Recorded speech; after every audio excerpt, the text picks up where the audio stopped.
এই দেখো জলের, ওরে বাপ রে, কেমন করে পানিগুলো ঘুরছে দেখো। ওখানটাতে গেলে পারে মানে হচ্ছে শেষ। হ্যাঁ, ডুবিয়ে নেবে ভিতর। এই যে পদ্মা নদীর স্রোত, এই থেকে আমাদের ফারাক্কা থেকে পানিগুলো আসছে, প্রচণ্ড স্রোত।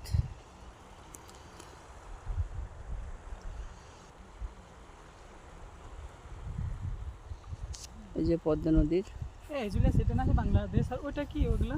ওগুলো সবই বাংলাদেশ। হ্যাঁ, সবই বাংলাদেশ। ছাড়াছাড়ি জায়গা। এই রোদে জ্বালাতে পারছি না, চরম রোদ দিচ্ছে, ঘাটটা পড়ে যাচ্ছে। কিচ্ছু দেখা। এই যে পদ্মা নদীর জোয়ার বইছে, বিশাল সৌরদে দেখেন, জলের স্রোতটা দেখেন, আমি হালকা করে একটু জুম করে দেখাচ্ছি।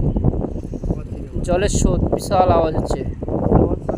ওই যে ওইপারে বাংলাদেশ, লঞ্চ চলে না? এই দেখেন নৌকাগুলো, আমাদের ইন্ডিয়ান নৌকা এগুলো দাঁড়িয়ে আছে, লঞ্চ চলে না রাখা আছে এগুলো ছোটো ছোটো নৌকা। আর এই যে এখানে বর্ডার কোস্টগার্ড। আর এই যে দেখেন জোয়ার, দেখেন জোয়ারগুলো বইছে, জলের প্রচণ্ড শব্দ। ওই জোয়ার তো দেখতেই পাচ্ছেন। এই তো এই দেখা যাচ্ছে, হালকা যা দেখা যাচ্ছে।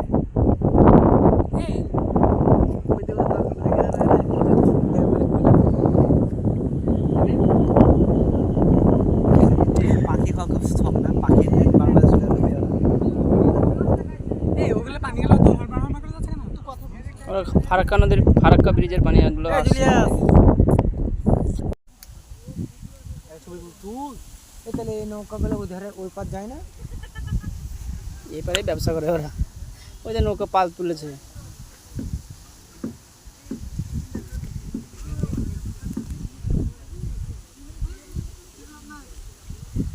ছবি তুলে নিল, আমাদের ক্যামেরা খারাপ ছিল।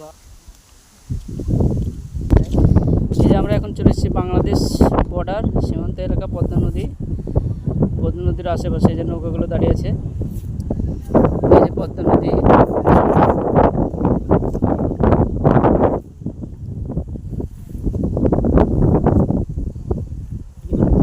কোস্টগার্ড এখানে আছে।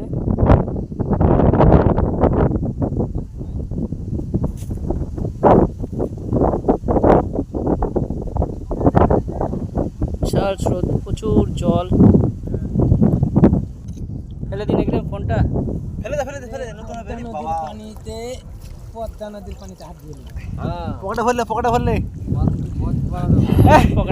ভরে সেই লেভেলে জোর আসছে রে।